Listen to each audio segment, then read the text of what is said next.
Bismillahirrahmanirrahim. Assalamualaikum warahmatullahi wabarakatuh. Saudara-saudariku kaum muslimin yang saya cintai, melanjutkan pembicaraan mengenai 3 perkara yang bisa meninggikan derajat, yaitu it'amut ta'am wa ifsa'us salam wassalatu bil laili wan nasun niyam. Memberi makan, menyebarkan salam, dan salat di malam hari tatkala orang-orang sedang tidur.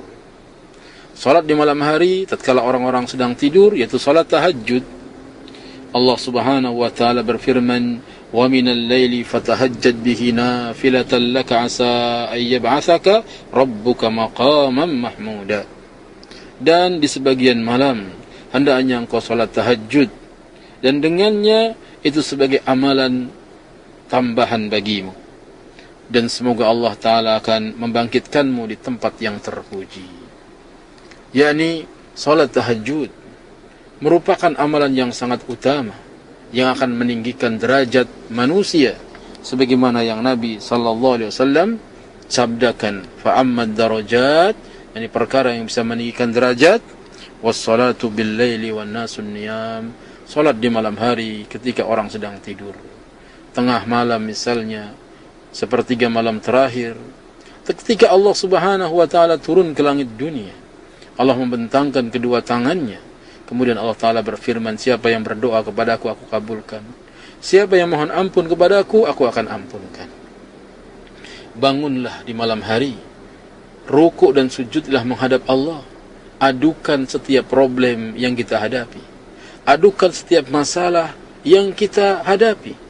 Tidak ada yang bisa menyelesaikan semua permasalahan kecuali Allah Subhanahu wa ta'ala.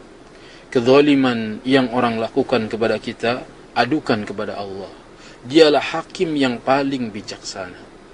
Dialah Allah Ta'ala hakim yang paling bijaksana, yang tidak pernah kenal suap menyuap. Siapa yang salah akan dihukum, dan siapa yang benar akan dibenarkan. Semoga Allah Ta'ala senantiasa melindungi kita dari kezaliman orang-orang yang zalim. Dan seorang muslim hendaknya dia senantiasa mencari ketinggian derajat di sisi Allah Subhanahu wa ta'ala, diantaranya dengan salat malam ini.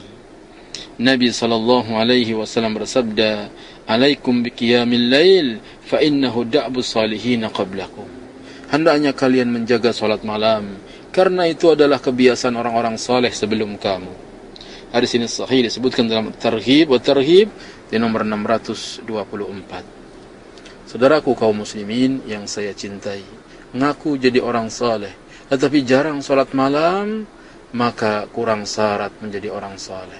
Ciri-ciri orang saleh, dari sekian banyak ciri-ciri yang ada pada mereka, adalah menjaga salat malam. Dan itu tidak berat insyaallah ta'ala. Tidak mesti harus 11 rakaat, dan tidak mesti harus tengah malam, tidak mesti juga harus sebelum tidur atau setelah tidur. Karena boleh juga kita qiyamul lail sebelum tidur. Maksudnya adalah salat witir sebelum tidur, itu boleh.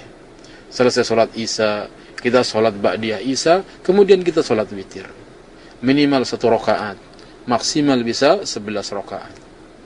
Ini juga termasuk qiyamul lail. Karena bagian daripada qiyamul lail, salat malam, diantaranya adalah witir, kemudian tarawih dan tahajud. Tiga-tiganya disebut qiyamul lail. Bedanya, tarawih dikerjakan di bulan Ramadan, kemudian tahajud dikerjakannya setelah tidur.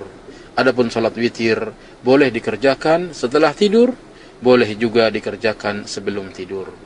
Sebagaimana wasiat yang diwasiatkan kepada Abu Hurairah radhiyallahu anhu, katanya, kekasihku yaitu Rasulullah sallallahu alaihi wasallam mewasiatiku 3 perkara.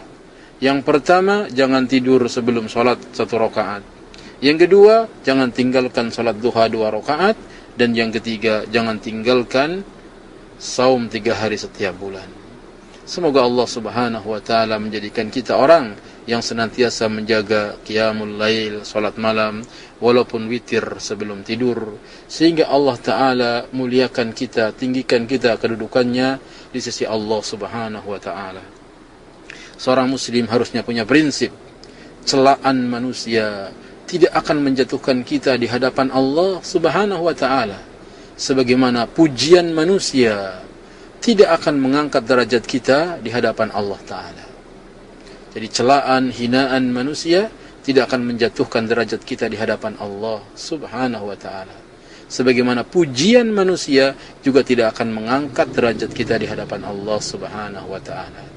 Beribadahlah, berjalanlah. Apakah ada pujian, apakah ada celaan? Kita tidak beribadah karena mengharapkan pujian, sebagaimana kita juga tidak meninggalkan ibadah karena takut celaan. Semoga Allah Ta'ala senantiasa melindungi kita dari orang-orang yang jahat kepada kita, dan semoga Allah Subhanahu wa ta'ala mengangkat derajat kita di dunia dan di akhirat. Amin ya rabbal alamin. Wassalamualaikum warahmatullahi wabarakatuh.